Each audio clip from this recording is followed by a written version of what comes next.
ایک بات آپ نے کئی دفعہ سنی ہوگی، میرا بڑا دل کرتا ہے پھر سے اس کو دہراؤں۔ میں نے اسے سینکڑوں بار پڑھا ہے۔ جب طبیعت پوری بے چین ہوتی ہے اور اپنی ذمہ داریوں کا احساس کرنے کو دل کرتا ہے نا، تو پھر خیال آتا ہے کہ ہم بھی پڑھیں ذرا ان چیزوں کو۔ بار بار پڑھتا ہوں تاکہ احساس ذمہ داری پیدا ہو۔ آپ کے غلام اسلم فرماتے ہیں رات کو میں اور جناب عمر نکلے تھے تو ایک مکان میں ہم نے دیکھا کہ ایک عورت نے نا، اس کے بچے بار بار شور کر رہے ہیں اور وہ کچھ پکا رہی ہے، آواز آ رہی ہے۔ تو حضرت عمر نے دروازے پہ دستک دی۔ کون ہے دروازے پہ؟ کہا میں ایک غلام ہوں۔ حضرت عمر کہتے ہیں غلام ہوں؟ بہن کیا مسئلہ ہے، بچے کیوں رو رہے ہیں؟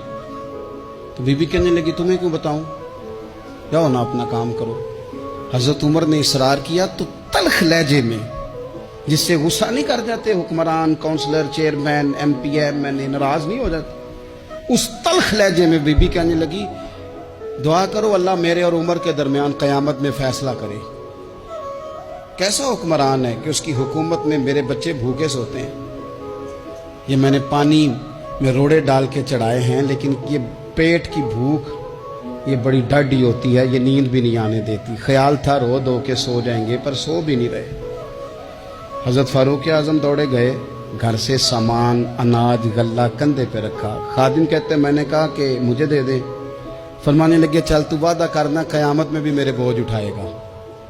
کہ حضور نہیں، وہ تو میرے بس کی بات نہیں۔ فرمایا پھر مجھے کرنے دے۔ دوڑے آئے، اس خاتون کے دروازے پر لا کے وہ چیزیں رکھی۔ کہا بہن اگر تو پردہ کر لے تو یہ غلام نا آج کھانا پکا دے تیرے بچوں۔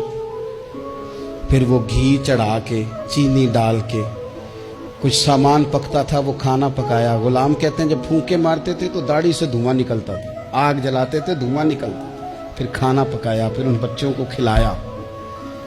پھر حضرت عمر فاروق رضی اللہ تعالیٰ عنہ نا تھوڑے پیچھے بیٹھ گئے تو بچوں کے ساتھ اس طرح کی باتیں کرنے لگے کہ وہ ہنس پڑے۔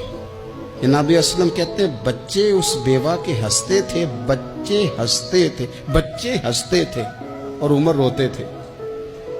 جب وہ ہنستے تھے تو فاروق روتے تھے۔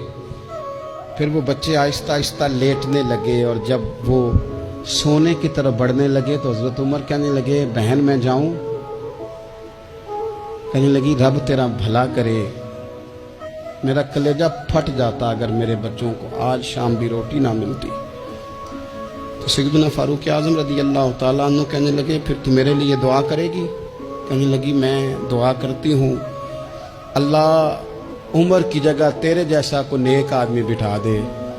تو حضرت عمر کہنے لگے ایک چھوٹی سی گزارش بھی مان لو گی؟ کا کیا؟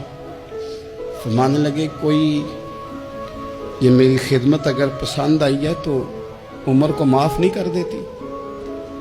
غلطی ہو گئی، اسے پتہ نہیں تھا۔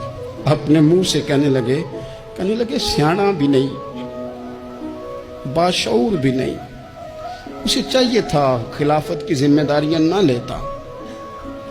لیکن حضرت صدیق نے کہا تو وہ مان گیا، لیکن بہن میں اسے جانتا ہوں، بزدل بڑا ہے، کمزور بڑا ہے، ضعیف بڑا ہے، اگر تو قیامت میں اس کی شکایت لگائے گی تو بڑا کمزور پڑ جائے گا۔